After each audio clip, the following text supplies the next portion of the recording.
All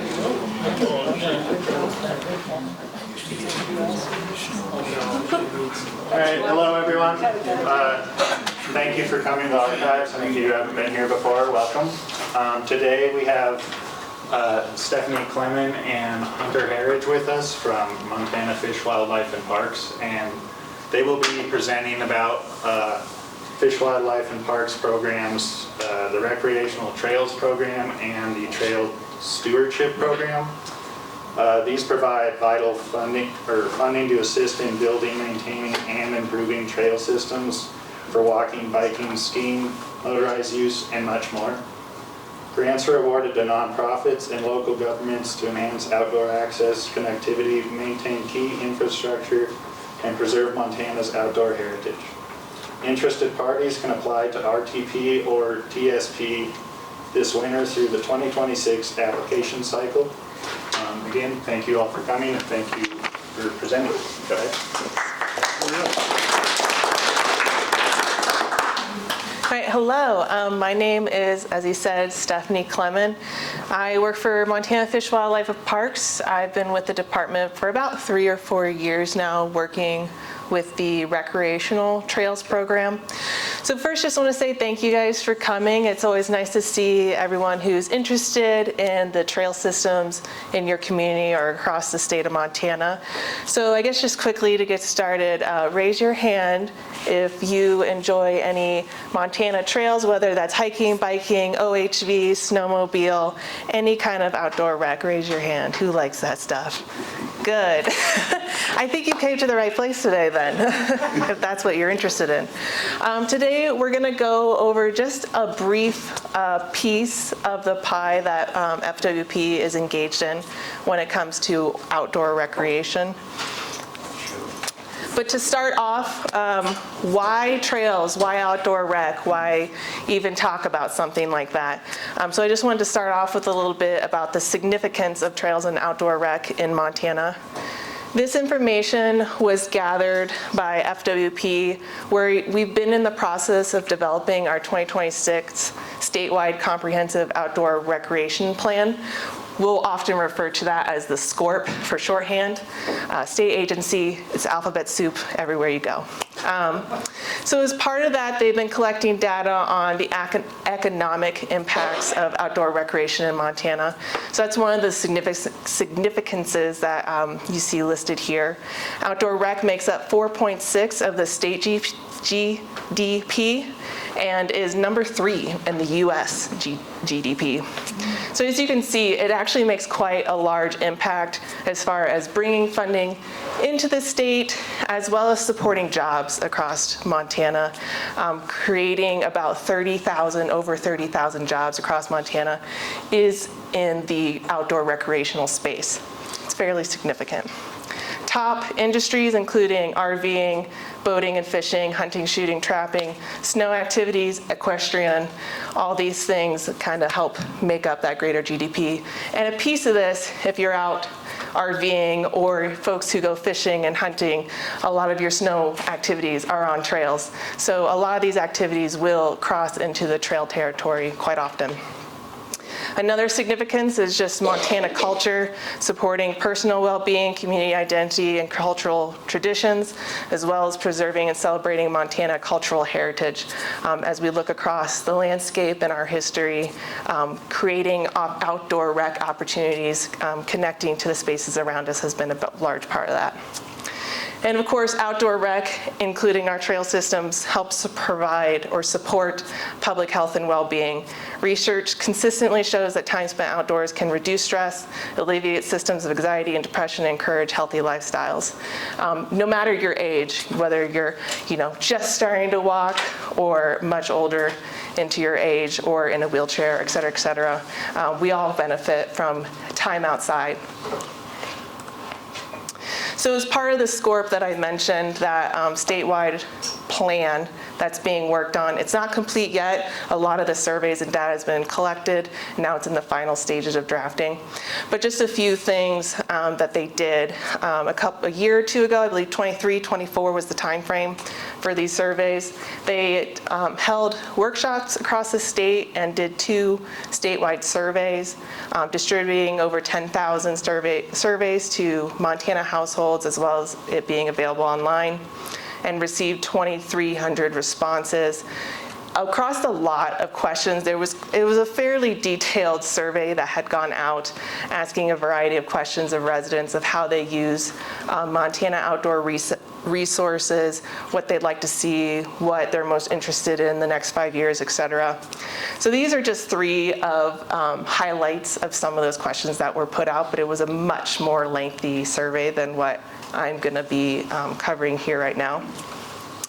One of the questions was about what top public lands and waters Montana households used, and these were the top responses: national forests, city parks, rivers and streams, BLM lands, county parks, state parks. Those were what folks said the most visited places for them.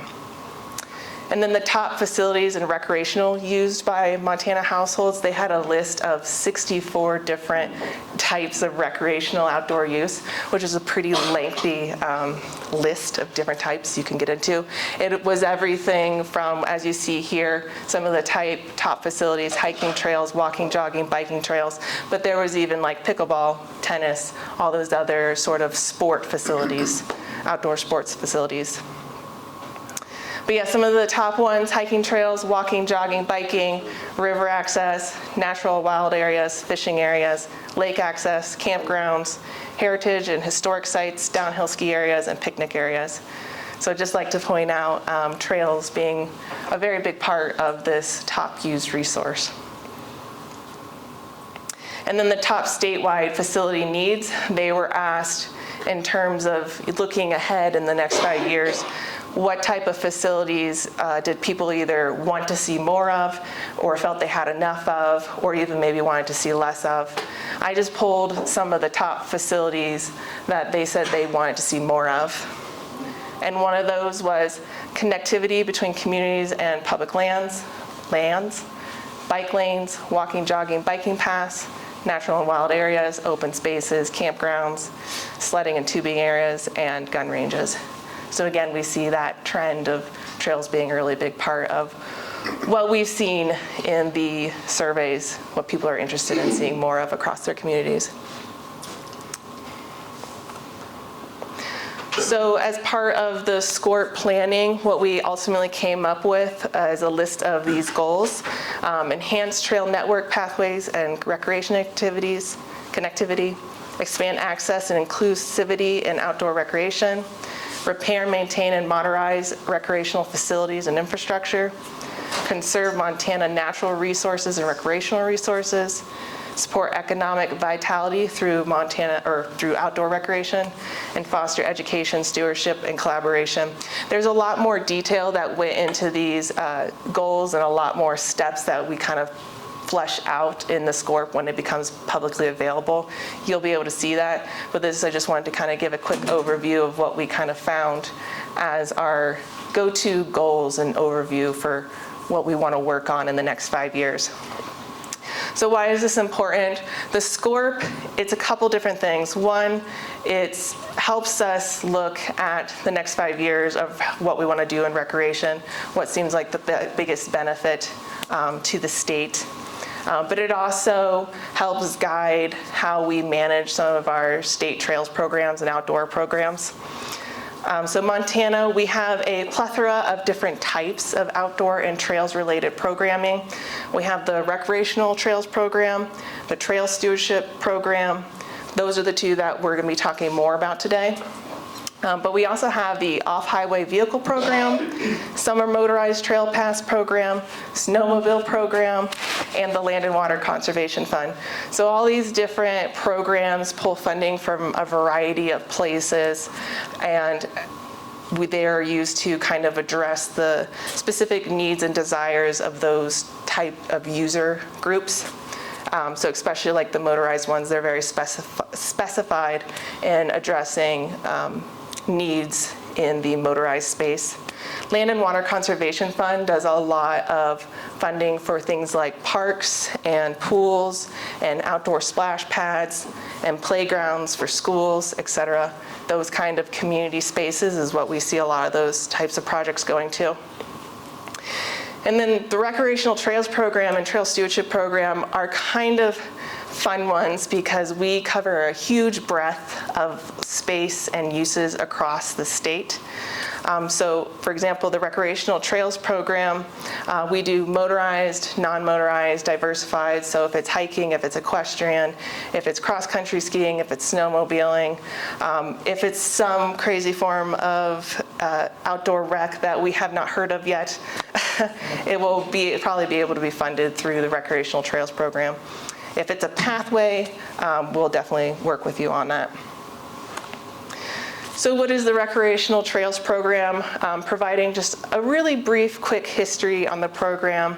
The program started back in 1991 when it was passed through Congress underneath a transportation law called the Intermodal Surface Transportation Efficiency Act. Love those long words. And originally titled the National Recreational Trails Funding Program. This funding set aside dollars through the federal gas tax. I have another slide on that in the next one. But it represents a portion of fuel used for non-highway vehicle use. So OHV, ATV, snowmobile, that type of gas usage. That portion, representation of that use was filtered into that 37.5 million nationwide to create this program. 1998, new name, more support. Folks said, hey, this is pretty cool, pretty nice to have some trails along in our communities, get people outside, attract new people to the area, attract tourism, et cetera. Got some more funding, got some more support. 2005, 2009, kept growing the momentum for it, kept going in 2012. And 2025, we're still here today, so I guess that makes a 33-year-old program. I know that because I was born the year that this program started. So I think it's very, it's nice that I run this program. So yeah, now we're here in 2025, and today, there's about $84 million nationwide for this program. So it's grown decently significantly over the last 30 years. So today in Montana, as I mentioned, the funding comes from the Federal Highway Trust Fund, representing that fuel tax for non-highway vehicles. The funding actually goes from federal highways to DOT, but we have a program agreement with them, which is why Fish, Wildlife, and Parks is the one to actually get to administer the program because of our dealings in outdoor rec and other spaces, our state parks, et cetera. So through this funding in Montana, we're given approximately $1.5 million each year, which we then can give out to applicants to the Recreational Trails Program to complete projects to build and maintain trails across the state. And those, with that 1.5, we allow up to about $100,000 per applicant to do those projects with a 20% match. And what's really cool is a lot of our nonprofits and groups who are really involved in this program, they receive so much support from volunteers, so often they're able to meet their match requirement just on volunteer hours alone. So just a shout out if there's any volunteers, if you at all have volunteered for any outdoor rec related group in your time, or for folks listening online, if you have, thank you for your volunteerism. I know a huge portion of outdoor rec is managed using volunteer time. So that's really a big deal for these programs. We currently have the State Trails Advisory Committee that was also started in 1992 as a citizen committee tasked with advising Montana Fish, Wildlife, and Parks on administration of the Recreational Trails Program and now the Trail Stewardship Program as well. The committee includes representatives of both motorized and non-motorized trail users. There's about 10 folks on the committee right now, and they help us determine each year. We kind of go through what we want to prioritize or how we want to essentially manage the program going into the next cycle. So we look to these committee members for feedback on that process. And then once we go through the application process and we have a whole bundle of applications to review each season, they also provide feedback and nuance and local experience and knowledge, so we can better assess the applications that are coming through. Excuse me. Yeah. One question. I was looking at, when you mentioned the 20% match, you can do it with volunteer hours. How much are the volunteer hours worth? Currently, the programs value volunteer hours at $30 an hour. Wow. And that typically increases every 1 or 2 years. We'll do a reevaluation of that based on the federal guidance. Yeah. So our State Trails Advisory Committee, very important to us, especially making sure that we're taking public input in when we're going through this process and identifying and reviewing projects across the state. We also are required to follow a 30-30-40 allocation, or that's how I shorthand say it. But what it says is 30% of the funding must be used for non-motorized projects, 30% of the funding must be used for motorized related projects. Then there's a 40% pocket of funding, which is for a diversified group of projects. So a lot of projects that might be, equestrian in the summer, but then it gets groomed for for snowmobiling in the winter or something to that effect. Sometimes you see that kind of dual usage. Or, yeah, there's a lot of different examples where diversified use can come into play. And then there's a much smaller, unfortunately smaller pocket of funding, but 5% of the funds may be used to go towards education and safety projects. So we see a lot of avalanche-related safety education type projects coming in for that pocket of funding. But we also have a lot of trail ethic type projects coming in from nonprofits who are trying to encourage people to use trails in a more ethical manner, leave no trace, those kind of practices. So who's eligible? Eligible groups, it spans pretty wide: federal, tribal, state, county, municipal, private corporations, nonprofits. All these groups that are wheeling and dealing in trails and outdoor recreation have an opportunity to apply for these funds to use for their operation or maintenance or construction of the trails in their area. Funding areas also have a wide breadth, maintenance and restoration of trails. So if it's existing trail path, they can apply to do annual maintenance or deferred maintenance on that piece of land to keep the trail safe and enjoyable and accessible to folks who want to use it. Development and rehabilitation of trail side and trailhead facilities. So funding for sometimes the kiosks that you see at the beginning of a trail system where they have maps telling you where to go or how to get there. Restroom facilities are also funded through the program. Even benches and whatnot scattered throughout the trail system, giving a place for trail users to be able to take a rest or enjoy the beauty around them. Those are also eligible underneath the RTP program. And other types of projects, you think about winter recreational types. So warming huts or sheds for groomers, things like that would also be considered a trail side facility, something that benefits trail users and those who maintenance those trail systems.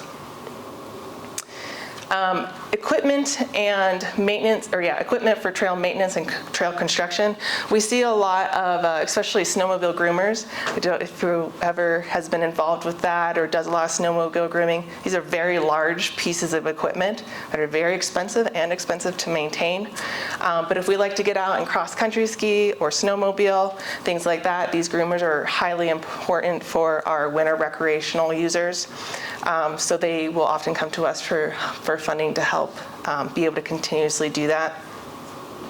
or other types of equipment that might be used to do a consistent trail maintenance type project.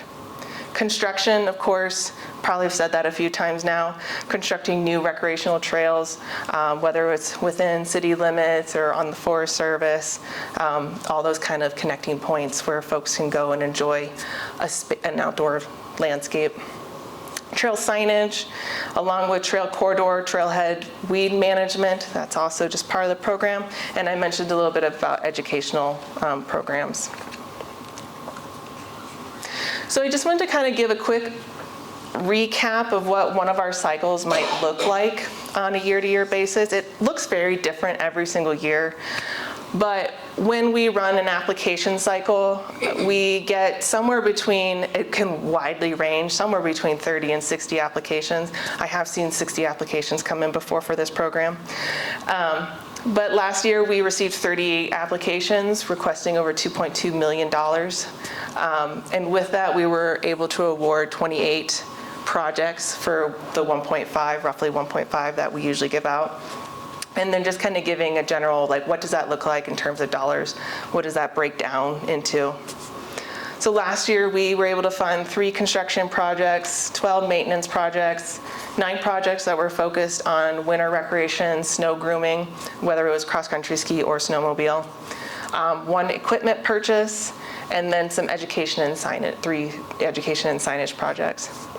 And then the kind of rough map you see up in the corner there, that's just a rough distribution of where those applications came from. Those aren't necessarily the awarded ones, but that's kind of the applications that we received. So this is just kind of each year, what are we sort of looking at? How are we kind of dividing those dollars out and whatnot? That's kind of what it looks like. And like I said, it can vary largely year to year. Question? Do you fund the full project, or might you return, say you put in for $50,000, I'm just putting a figure, $50,000. Maybe could you say, no, we can't fund 50, we can do 40, or? Yeah.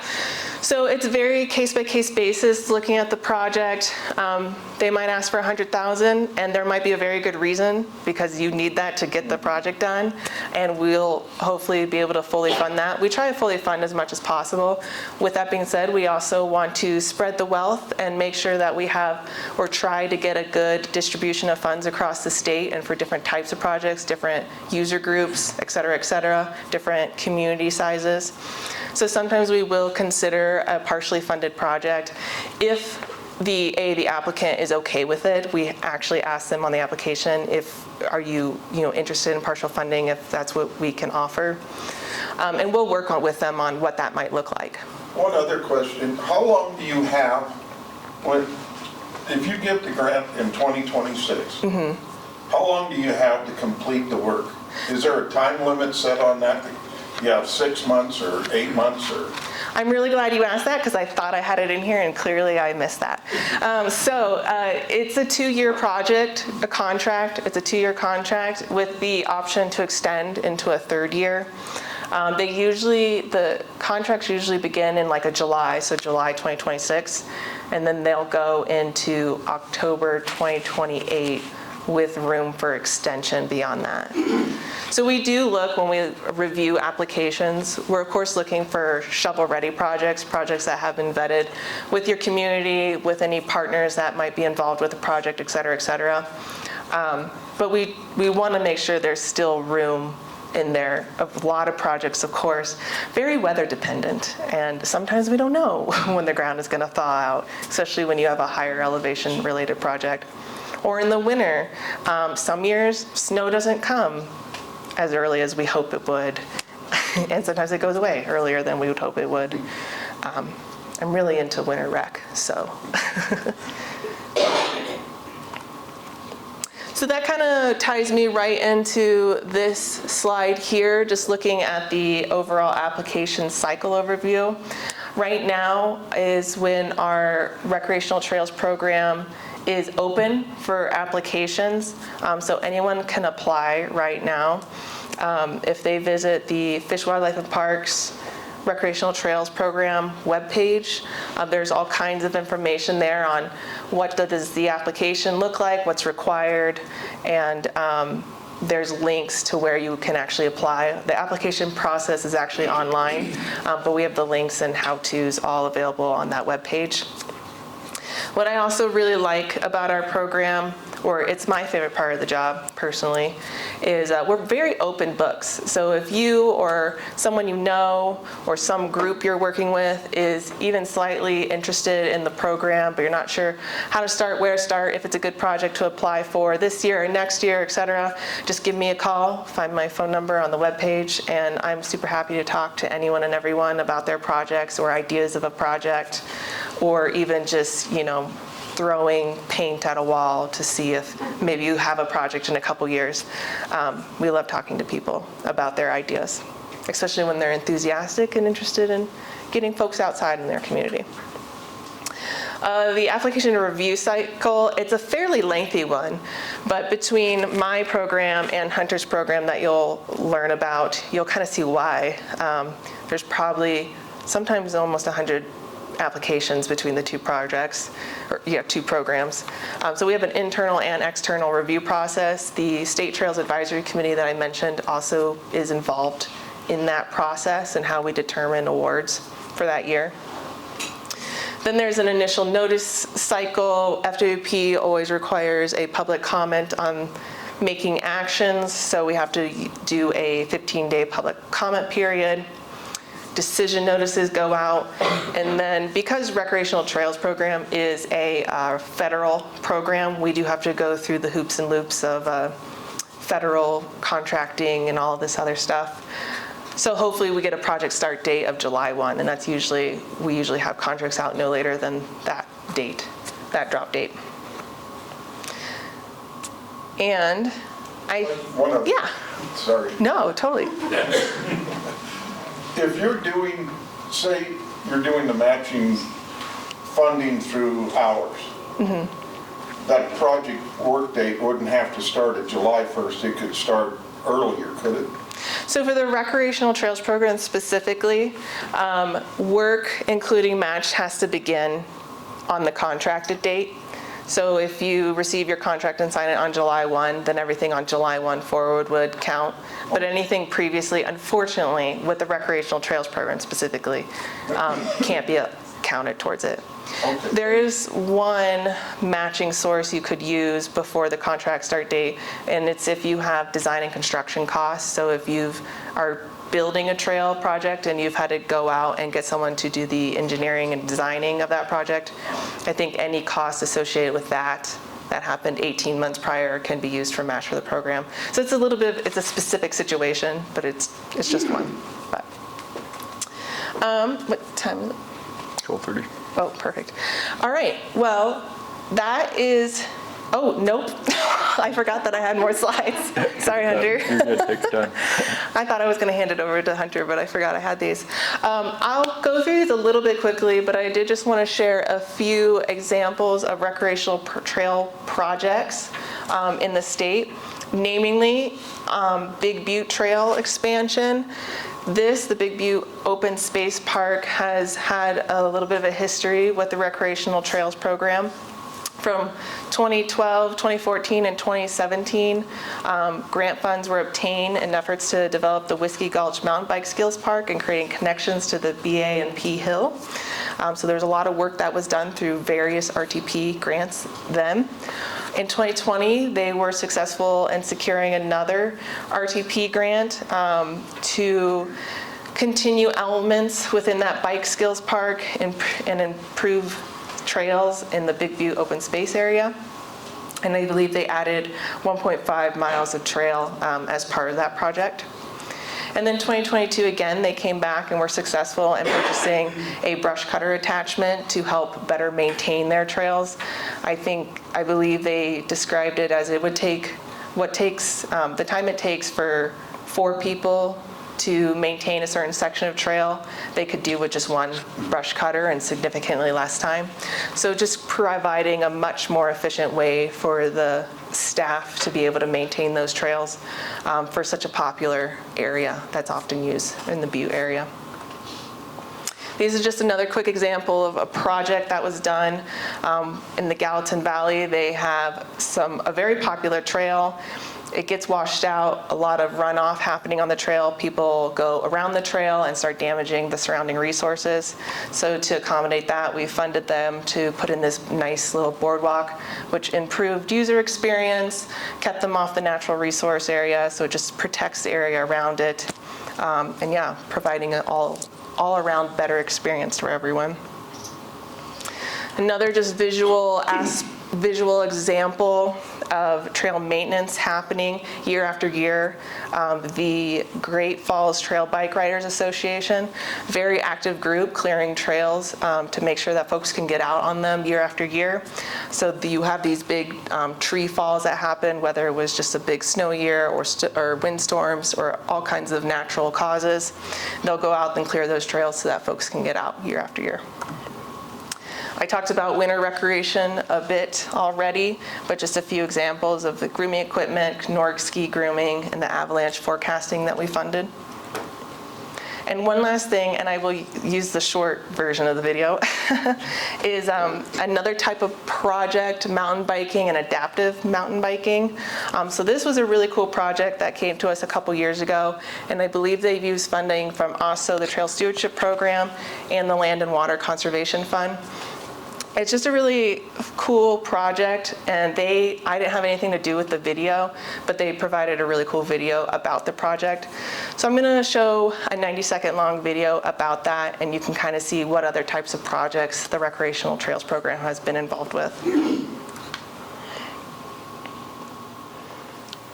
Is this the right one? Nope.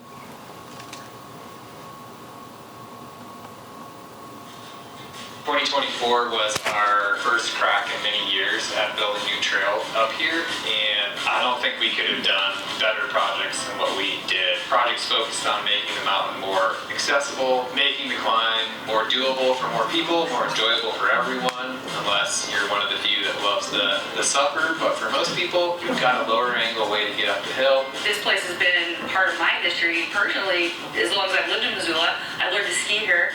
I learned to ski here twice. Once when I was a little kid, once after I left my lake. So yeah, Marshall is definitely a place that's close to the heart and soul of Missoula, and it's just something that represents all the good things about Missoula, and it's going to be really neat to see it grow and develop in a really positive way. So glad to be here. I think the bigger thing that people forget is that me being a mountain biker, I was a mountain biker before I had two wheels, and for the last 6 years I've had to ride on 3. So really having an opportunity and building more opportunities like this is important because they can happen to any of us, right? We're all one wreck away from needing an inclusive or an adaptive sport or recreation opportunity. So I think that's a big deal.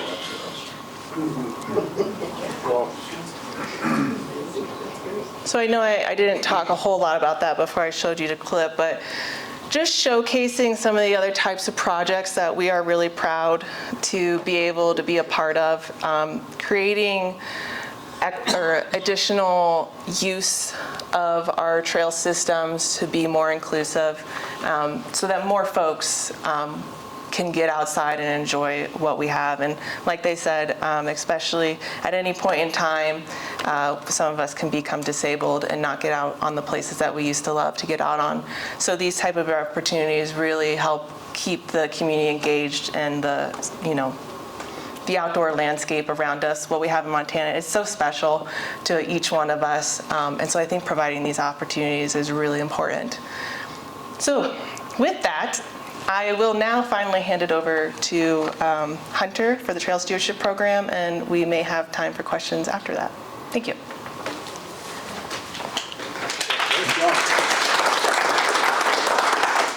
Oops.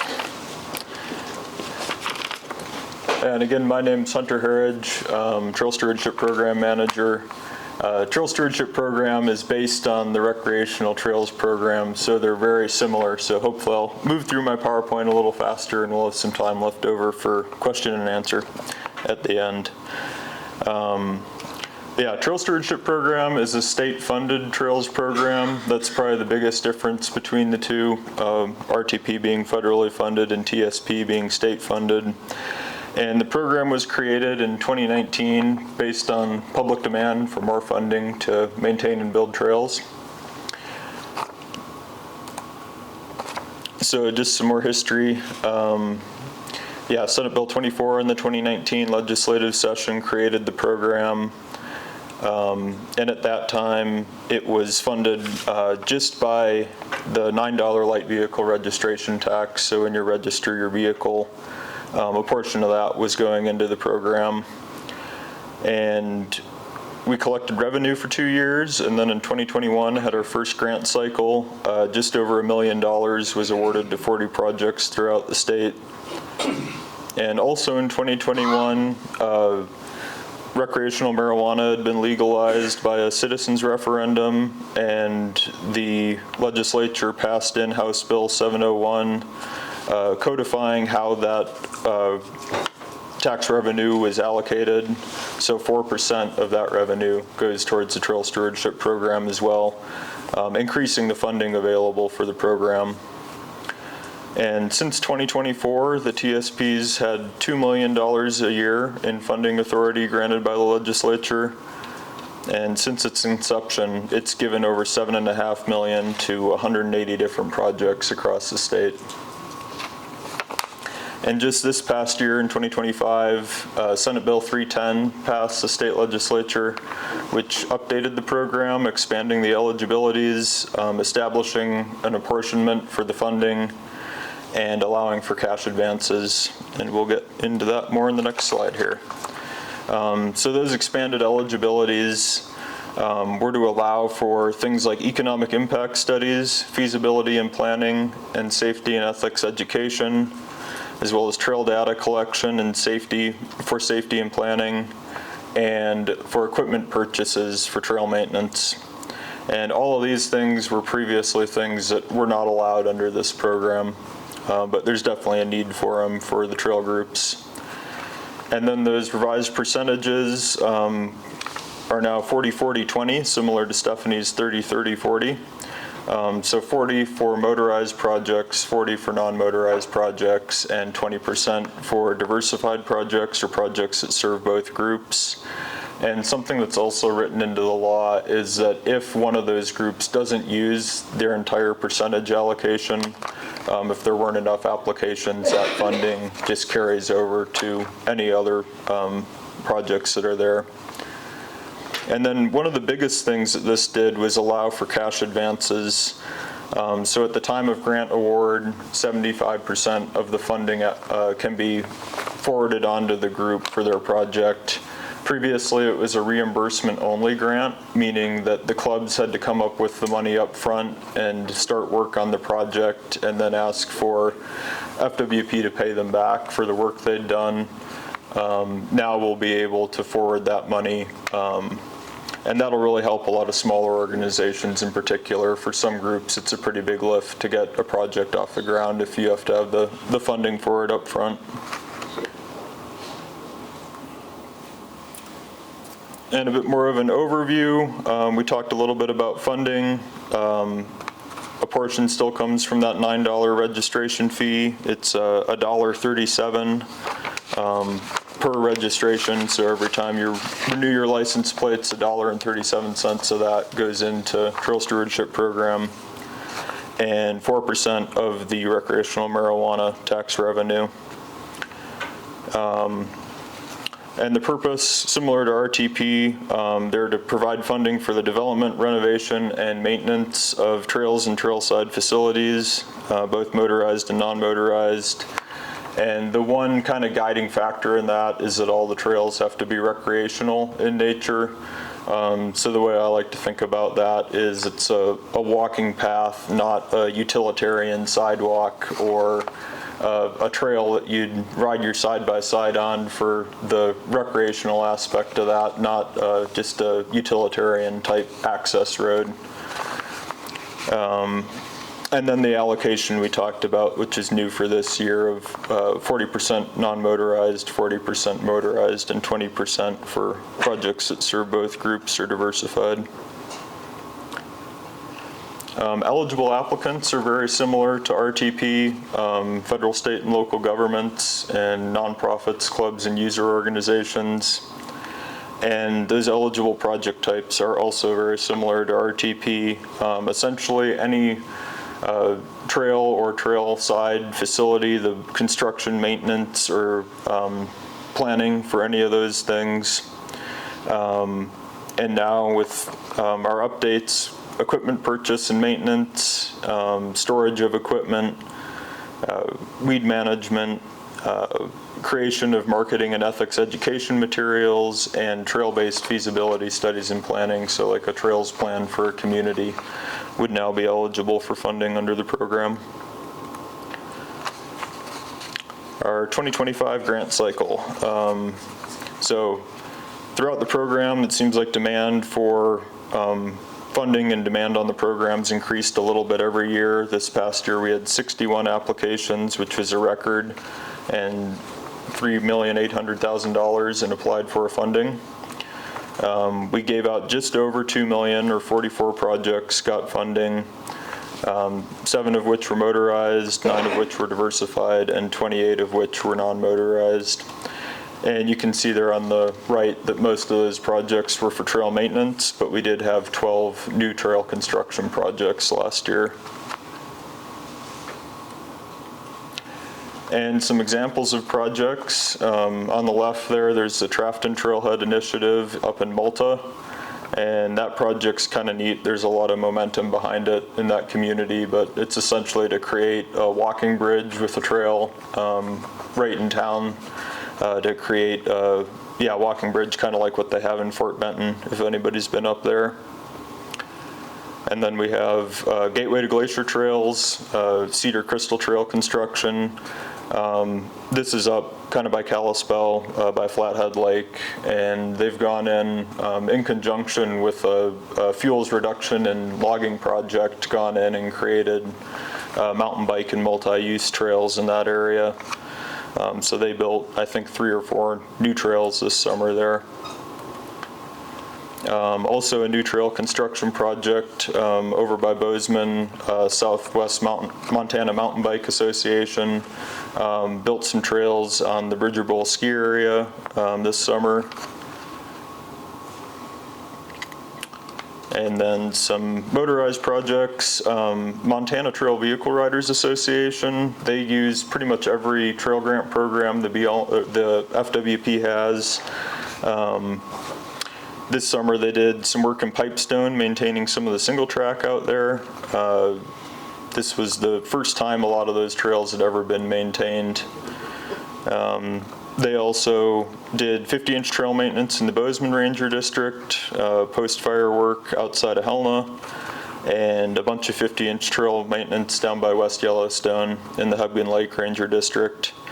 And they do work all over the state using funding from all of our programs, do a lot of coordination with Forest Service and local riding clubs to make these projects happen. And on the motorized end of things, they're probably one of our bigger and more successful grant recipients. And just a few others real quick. Friends of Thompson Park here right outside of Butte did some work this summer fixing erosion from a fire there, and then doing other trail maintenance work, all non-motorized hiking and mountain biking trails. And previously, I think they've had grant funding for ski trail maintenance, cross-country ski trail maintenance out there.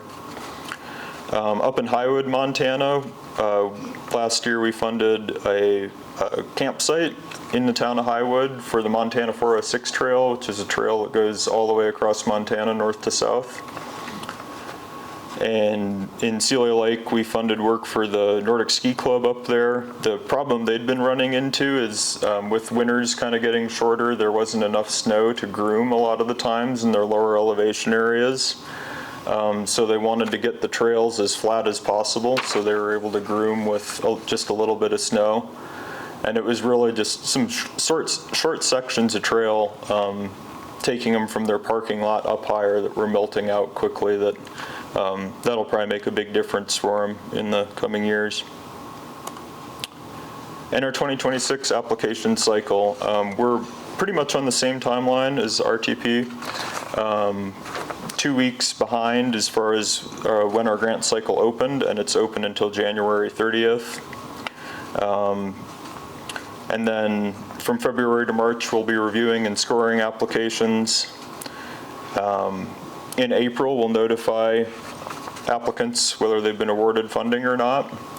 And new for this year with the program, we'll allow folks to request reimbursements for any work done after we've sent out that conditional award letter. So if you wanted to get your project started early in the spring, we'd be able to reimburse you for work done after that date. And that's new for this year. Previously, it had been when the contract was signed in June. In April and May, FWP does a public comment period and an environmental review on projects. And once that's complete, we'll issue contracts, and then advances and reimbursements may begin. And that's everything. If anybody has any questions, I'm wondering, have you ever funded any diabetic walking paths for people? no, that's a new one. I haven't seen that. Port Belknap and some of the other reservations, but we could use a lot more. Yeah, no, have not seen that, Just but like quarter-mile trails. like Stephanie said, that's one of the cool things about this program is people are always coming to us with new ideas. So it absolutely would be an eligible project. You mentioned